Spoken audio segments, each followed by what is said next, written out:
ribbon things, but I've never, I don't know, I guess they've just never attracted me for any reason, so I've never done it. Oh, wow. Like a theater. So ribbons look like that. Well, that's kind of neat, isn't it? I'm going to have to figure out something to do with this now. Yes. About how much do you think that charmer little machine costs? I don't know. I've had it for a lot of years, so I'm not sure. It wasn't expensive, or I wouldn't have it.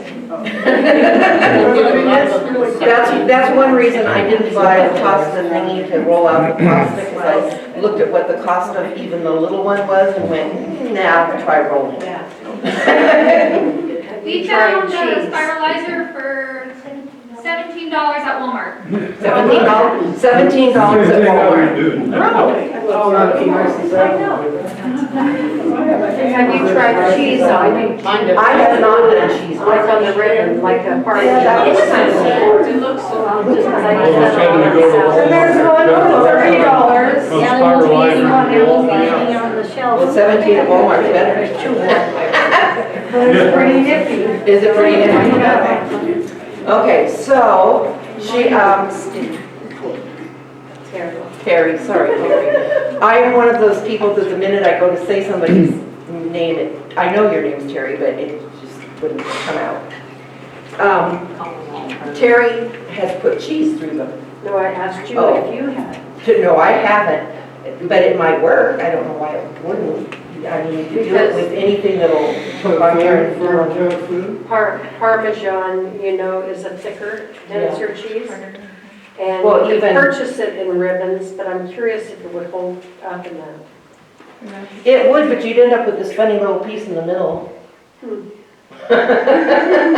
You just munch on You can have that it. on soups. But There did you you go. do the carrots in it too? I did the carrots in it as well. Thank You can do carrots, you can do potatoes, you can do any kind of a vegetable that's firm enough to stick between the two places, you can turn into ribbons. Okay, thank you. And it's really nice if you want to get away from like doing spaghetti with pasta noodles, you can do it with zucchini and it's really nice. You could do potatoes and put them in the air fryer. They have a recipe in there, I think, using the ribbon potatoes to do like an au gratin potato, because it does it nice and thin, it cooks faster, but it works out really thin. So, Yeah. I thought I would show you that one, and I don't know, I think I may have shown you this little gadget before. Did I show you this one before? No. It's okay. This makes minced garlic so easy. Oh. It has these wonderful little blades inside, and you do not want to put your fingers on them, they are sharp. You drop the garlic in, and I meant to bring some garlic, but I forgot. And then you go, and you have minced garlic. And that's all it takes. And I don't know if you noticed, but there was garlic in a lot of the things I made yesterday, and the sauces and things. And I'm sitting there going, okay, 5 cloves. You know, and you take and you open it up like that, and you pull him out. You drop the bottom out of this one, and you scrape all of this out. And then if you have a little rubber spatula, that's what I use, it's easiest to get in here and get between these little pieces inside, and you get all the little pieces out, and you don't waste any garlic. And it's just so fast, so much faster than me sitting there going, you know, and you end up with this little fat piece that's hard to cut up into little pieces. I love this thing. This is another Amazon goodie. It's called Chef 'In is the brand. And it's not overly expensive. I know my daughter-in-law got one for Christmas because she was over and saw mine and said, can I have one of those next time I get a present? And I said, okay. I'd given one to my daughter the year before, I don't know why. I guess I didn't think my daughter-in-law is just learning to cook. She's in her 40s. She's never been much of a cook, but she's married to my son, so she's learning to be a cook. And she said, that's really neat for garlic. And it's really neat, the stuff she's learning how to cook. I'm just thrilled. But You'll be a good teacher. This little gadget, I got, I can't think of the name, what's the name of the store just off of? Russia's Kitchen. Yeah, Russia's Kitchen, I got this at Russia's. It's really easy for me to remember. And this is what I use to make the little cuts. I have to take it back to them though, because this one sticks. And so I'm going to take it back and say, can I have one that goes around like it's supposed to? Because I was trying to cut with it and it's like, why is it moving my pasta? And then I realized that it wasn't spinning, and then it's like, okay, you know it's spinning, and then it's like sticks. But not nice to do your body. The other thing that I got, and I've debated back and forth whether I'm going to give these away tonight or not. I haven't used them yet because I ended up not making raviolis because Monica was making raviolis. And these are neat. She does them on it's a big thing with holes in it. She always does things bigger and grander than I do. But this one is, you roll out your pasta and you put your little pieces down, you put your other piece on top, and then you press this and it both cuts it and presses it together. And there's a square one and a round one, which is kind of nice. So you could make them whichever way you want. So I have to decide whether I really am going to make raviolis or if I'm going to get this one away. I can always do another one. Okay. Making pasta. I'm going to make for you, I need a fork. I am going to make the egg pasta. It's the one that, of the three that I did today, I like the best. It makes the softest to work with, rolls really nice and thin. I mean, I was getting it really thin. I was amazed how thin I could get it. But what's interesting is you get it really, really thin and then you cook it, that fattens up. Is that like in the green bowl? Was that your Yes, Yeah. the green bowl. Love it. That was the egg noodles. Love it twice. So, it has 3 ingredients. The one thing about making pasta is there aren't many ingredients to them. The gluten-free had brown rice flour, potato starch, and xanthan gum in it, and 2 eggs. The semolina flour had semolina and water. That's it. This one has 2 whole eggs and then 5 egg yolks. And then it has some olive oil. And so you're supposed to mix those together before you put it in the flour. And the rest is just flour. It's just those 3 ingredients. That's all that goes into it. And of course, then you have 5 egg whites left over.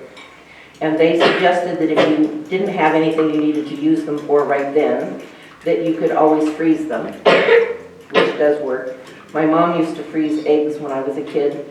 You could freeze a whole egg. She would put them in baby food jars, however many would fit in a jar for cooking and baking. But you had to make sure that you beat them together to freeze them. If you tried freezing them without beating the yolk into the white, they came out really nasty. But if you beat them first and then put them in. And she knew, that this one had 2 eggs in it and this one had 4 eggs in it. So if she was making something that needed 2 eggs, which one she had to grab. And that was just because the chickens were just going wild that particular after my little sister was born. We had lots of eggs. So this is just 2 cups of flour. And goes this. And it's all-purpose flour. They said any all-purpose flour works. I used King Arthur's. They said that King Arthur's has a higher protein content. So that was what I used today. Have you ever used kamut flour? I have not. I'm sure that Monica probably has, because she experiments with everything. I'm not as daring as she is. And this is going to do just what my one did earlier. I'm going to need a little bit of water.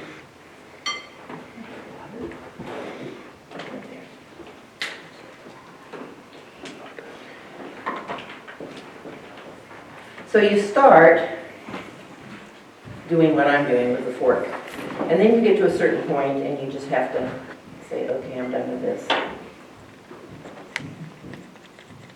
And you get to play with it with your hands in the mess. You can pretend you're a little kid playing with Play-Doh. And my one recommendation would be, the recipes give you both by measurement and by weight. You can choose. I did these by measurement, and I think if I do it again, I will do it by weight. If I had brought my scale with me today, I would have weighed out this one instead of measuring it, because I think you get a more exact ratio, thank you, that was the word I was looking for, of liquid to flour that way, because this is going to do the same thing my one did earlier, and that is that it's not going to have enough. And it says you can only add a teaspoon at a time, up to a tablespoon supposedly. Although I think in my other batch that I may have gone over the tablespoon to get it to where it would knead. And you want to just keep kneading it in the bowl until you can get all the flour incorporated into it. And then you're going to knead it a little bit longer outside the bowl till you have a nice smooth dough. And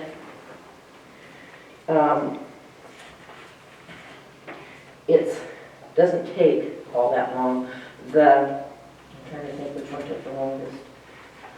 The spirulina took the longest. It takes 10 or 12 minutes of kneading after you get it made into a dough, before you've got something that looks relatively smooth. It never gets totally smooth like the all-purpose flour does.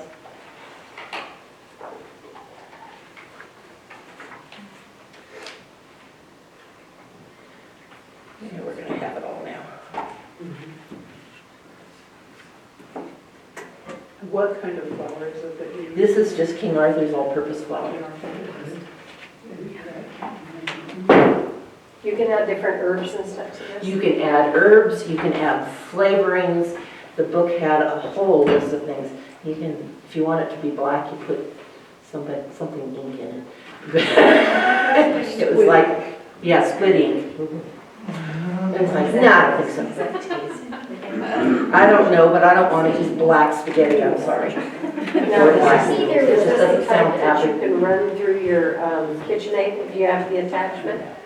As far as kneading it, As far as getting it to the consistency, flatten flatten it and cut it so that you can hang them to dry them for storage?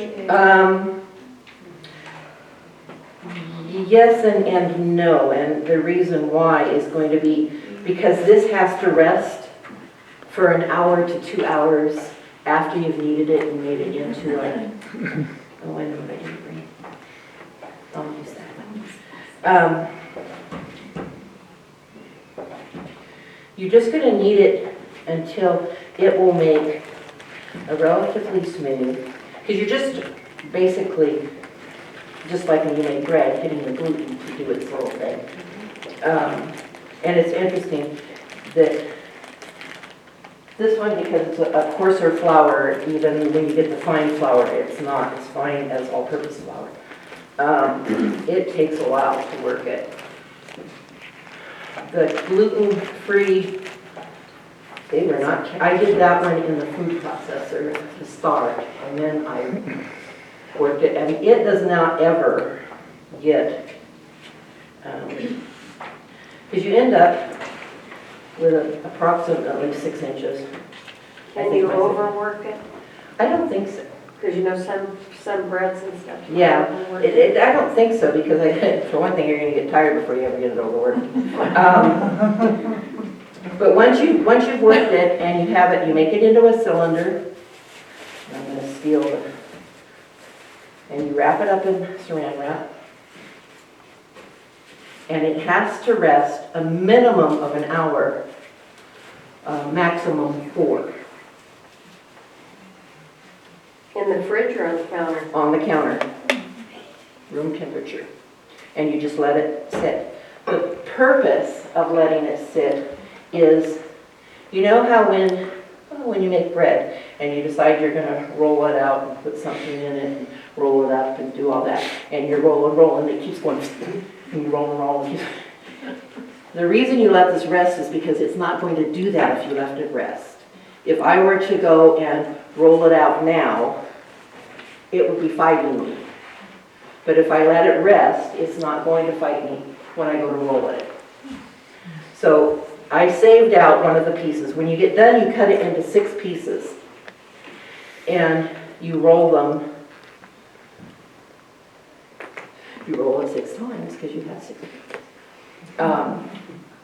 You try not to use too much flour because, and I noticed it on one of the ones I did, I must have used too much flour. If you use too much flour, they're going to get kind of gummy on the outside from the extra flour. And they said roll it into you start at a 3-inch square and you make a 6-inch square, and then you're supposed to go long for 20 inches. Now, none of mine came out that way. I just made big circles like I was making pie dough, and I just kept going until I had it thin. The one thing that you do want to do is you keep flipping it over so that it doesn't ever sink down to your surface that you're working on, whether it's a counter or my little pad like I'm using here. But you just keep going. I actually did this one to be 20 inches long. You're supposed to end up with a piece that's 6 inches wide and 20 inches long from one of those little pieces.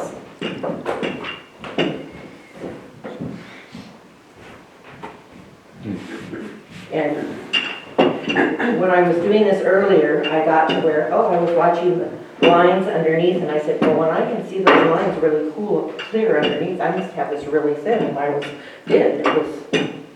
But you want to keep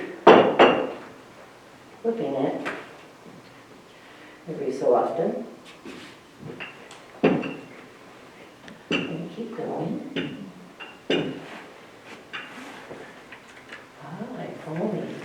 I'm going to make it 20 inches for this one.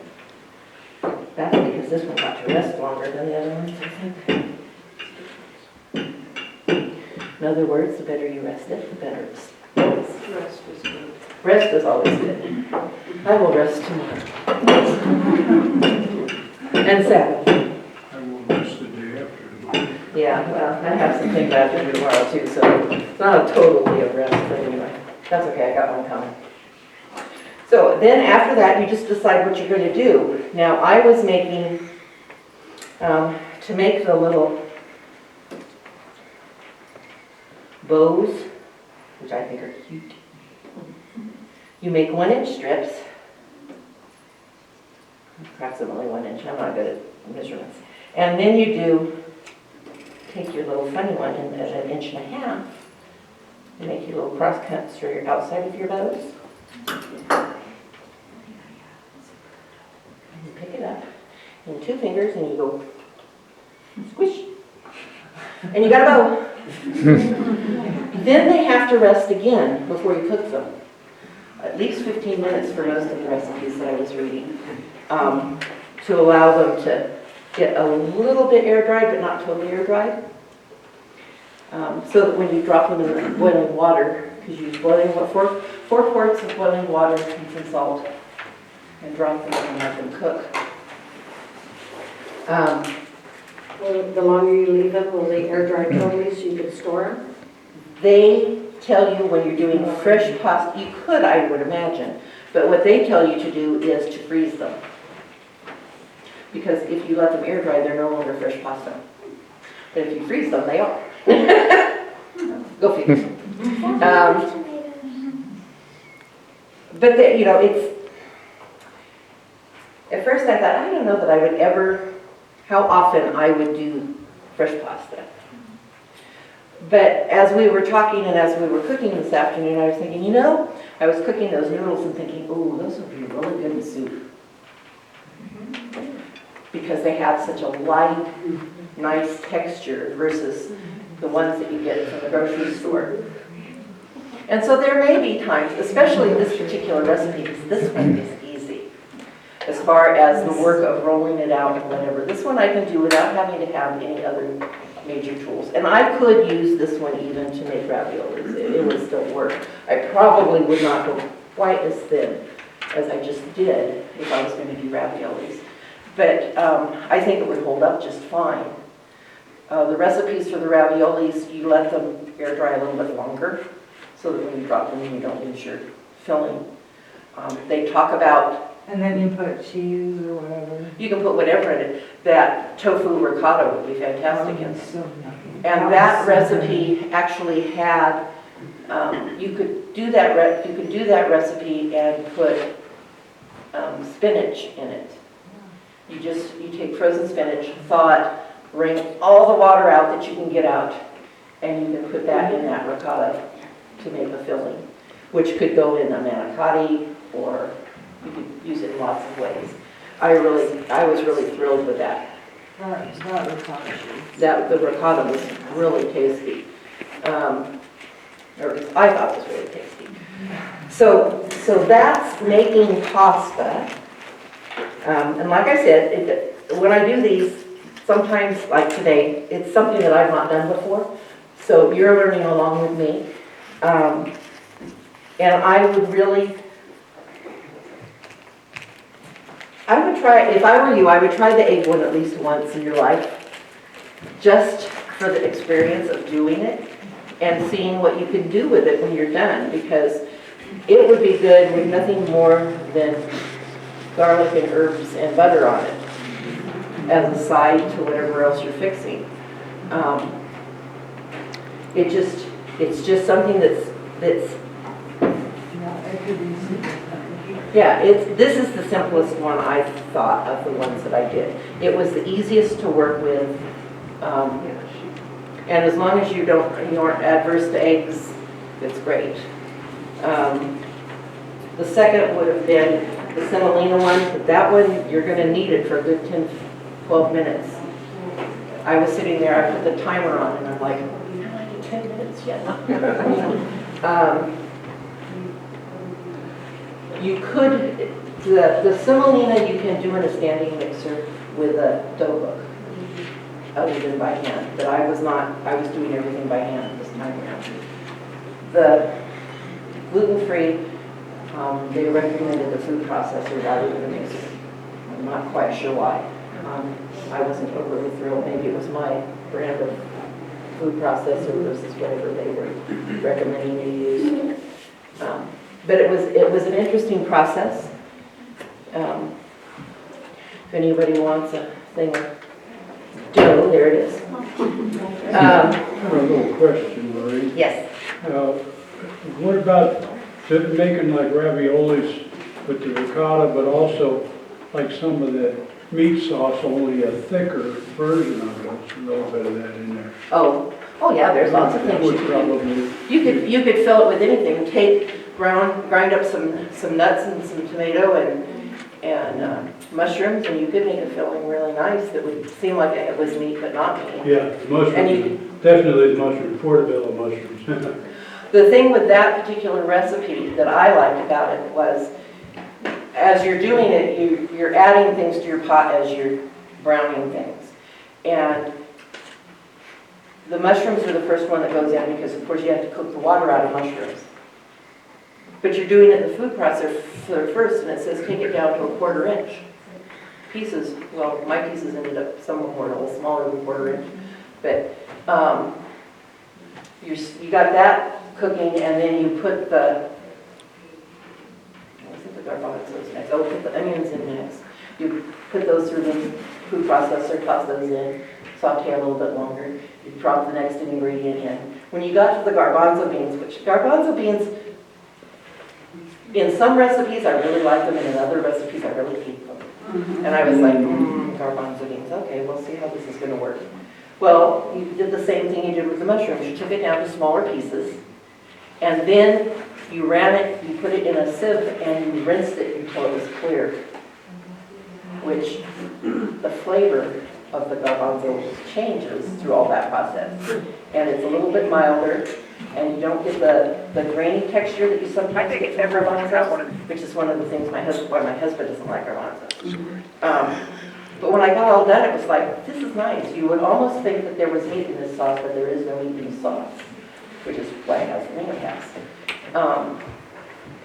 That one I really like. And I would put that on just about any pasta I could think of. And I can think of lots of casseroles that would be nice layered with other things in as well. The sauce, yeah. You can also make a breakfast ravioli with eggs and cheese and mushrooms Ooh, that would be as a nice. stuffing, and they're delicious. You're fattening. Yeah, well, every now and then we do eat things that are fattening, obviously. Okay, I yes. got a question on cooking time for fresh pasta. How long? Shorter than dry. Right, so how long would, like, for instance, you made Those? the bow ties, how long did you cook? The bow ties, were at least 5 minutes because they were thick, Right, okay? Those were maybe 3, if that. right, okay. I mean, you dropped them in and you kept an eye on them because they were so thin and so light. And it was like, I think I better check these. Whoops, these are done. Because I like them to have a little bit of chew, but not. And they explain in the book that the way al dente works is when you first drop them in the water, the outer layer of flour absorbs the water first. And so it puffs up. And then the inside cooks, but it doesn't puff the same as the outer does. And so that's why I was really watching, because, when I cook dried spaghetti, I'm constantly filling and taking a bite and going, no, it's not cooked in the middle yet, Right. Which is why I cook with either thin spaghetti or vermicelli rather than regular spaghetti anymore, because I just don't like the fat spaghetti anymore. I like the thinner, better. And I'm glad they finally started making spaghetti that was thinner. I guess she doesn't throw it against the wall. No, I do not throw it against the wall. I don't flip my pancakes either. I tried that once. It was not- Unless Michael lets her. I might try it though with my new frying pans that I have that I really like. Nothing sticks to those. Oh, they're really good. Okay, the health side of today is about carbohydrates because, of course, that is a carbohydrate. Carbohydrates get a really bad rap because there are 3 macronutrients that our body needs. Our body needs carbohydrates, it needs protein, and it needs fats. It depends on what kind of carbohydrates, proteins, and fats you're putting in your body, whether it's going to be healthy for you or unhealthy for you. And Misty and Taylor aren't here tonight. Misty had surgery yesterday, so they weren't going to come tonight. And she's a dietitian, and she said, I had sent her an article I wanted her to look at, and she said, we talked about it, it was on a totally different subject, and she said, we're doing carbs. She said, just don't call them good carbs and bad carbs. And I said, okay, I agree with that, because a year or so, I guess it's almost been 2 years ago now, I did Noom for a year. And the thing that Noom teaches you is there is no such thing as a bad food. You don't call them bad foods and good foods, because if you do that, guess what? You want the bad one. So instead what they teach you is the value of what's in that. So green foods were foods that you could eat all you wanted to because they were good for you. Yellow foods were the ones that they're still good for you, but you're gonna eat, think about how much. And then the orange ones, when I first started, they were calling them red, and they changed that. They said red would have been bad, and they didn't want red, so they changed it to orange. Orange meant it's still a reasonable food to eat, but you eat it in very, very small quantities, because your body doesn't need more than a small quantity of whatever it was. And so part of what you would have little tests and things you had to do, you'd have to go through and say what color the foods were. You know, they'd list the food, you'd have to say what color it was. It's kind of fun actually. But, so our body needs carbs. And so what contains carbs?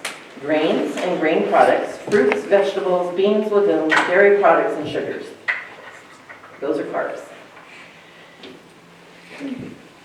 High carb foods are sometimes the best foods because they have fiber, they have vitamins C and E, they have the majority of your B vitamins, they have lots of phytochemicals that your body needs, they have potassium, and they also have a lot of trace minerals. So they have gotten a really bad rap over the years because you see all these diets that come out, you know, they're high protein or high fat. Well, that's all good and well, but you know what a high protein, high fat gets you? And there is, in your packet, there is a page. Let's see if I can find it real quick. I put a page in here. I did a lot out of Forks Over Knives this time. They just had some really good information. And somewhere in here, I know there is a page that has front and back 6 more sites that I didn't want to keep copying everything under the sun. And because I can only fit so many papers in my packet. There's a page that looks like this. And what it is it tells you the name of a site within their site, okay?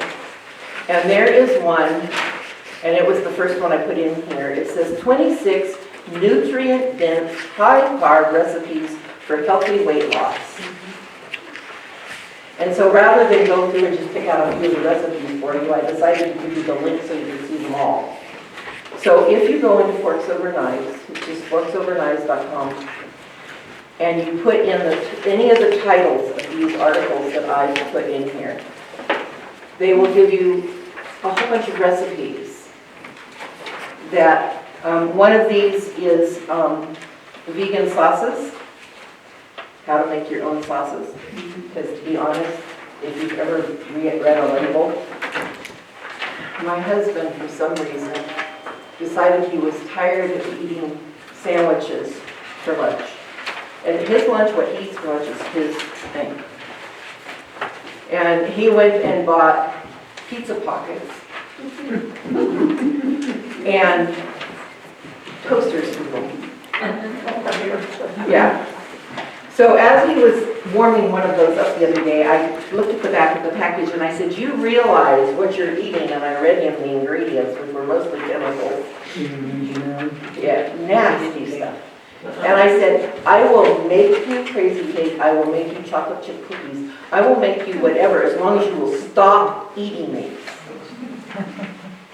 He thought that was a pretty big deal. So now I have to make sure I bake. But I don't care. My husband is a diabetic, but I would rather he ate wholesome, healthy, homemade foods than the junk that is supposed to help him, because it doesn't. There's one here with 27 pasta noodle recipes. So some recipes you can try your new pasta allergen.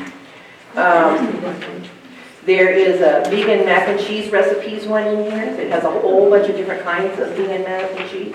There's one that's made with butternut squash that's really good.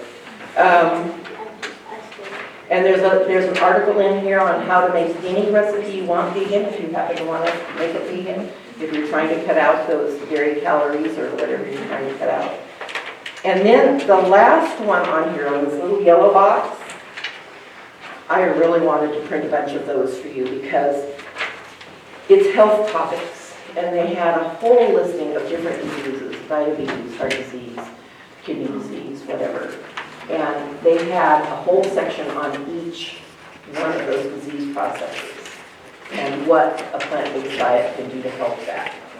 And I was like, oh, how do I choose which one to print out? So I just decided to give you this. Go in there and look for their health topics. It is really worth looking at. They have really good information. I was really happy when Misty at the last one, she came up and was talking to me and she told me she was a dietitian and I went, you know, because I have no background to give you all this information. I research it and I pass on to you what I find. And she said, no. She said, the stuff she says, I checked your sources, all your stuff is good. I really like what you're doing. And she's going to help us. She would have, except she had surgery yesterday. It's going to help us with doing some of the part that I'm not the expert, but she is. So she's going to start helping me with those and doing that part of the cooking class for us. But it made me feel good to know that I had found decent sites. Judy Doherty has a site that's for dietitians that I belong to, and that's where I pulled some of my things from too. And she had researched Judy, and she knew that that was a good one as well. And so the information that I give you is not quacky out there somewhere stuff. It is stuff that's been researched. That was the one article that I had sent her that I was questioning, was one that Harold had sent me. And I told her, I said, this article just seems a little too sciencey to put in the packet, but I liked the chart that was in it. And she said, yeah, I agree with you, it is too sciencey. She says, the other problem with it is the studies that you're quoting are too old. She says there's been other studies done since that, and so there's new documentation to go. And so that's why that one's not, you know, Harold passed it on to me, he thought it was interesting, and it was an interesting article, but like I said, it was way too much science. I want it in a language that I'm going to understand and know how to apply, and I hope that's what you want as well, because that's the way I think.